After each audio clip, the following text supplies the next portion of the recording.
I propose an amendment to the budget of the Office of the Vice President in the form of a reduction from 889.24 million to its 2025 level of 733.2 million, representing a reduction of 156 million or 17.5%. This is found in House Gab Volume 1A, page 2, line 19. Madam Speaker, Madam Sponsor, may I briefly explain my proposed amendment? Every peso in this budget is the people's money. And when we demand accountability, we do so not out of hostility, but out of duty. Duty to the Constitution, duty to the people, and duty to the truth.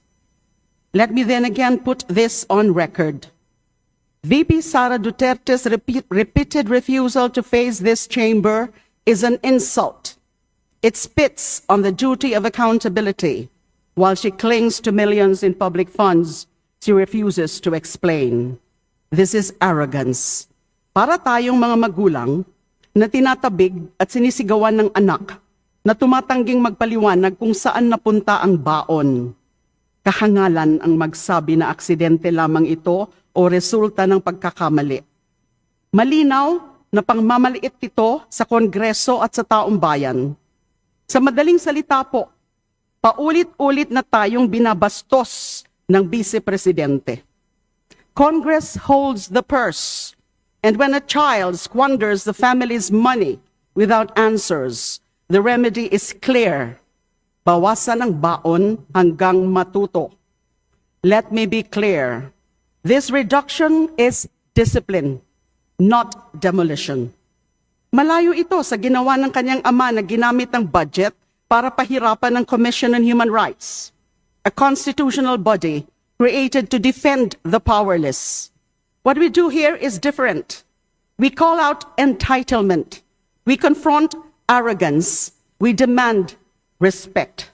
Public money is not a toy. Hindi ito pabuya na pinamimigay sa mga imbentong tao na may imbentong pangalan sa mga imbentong project. It is a trust.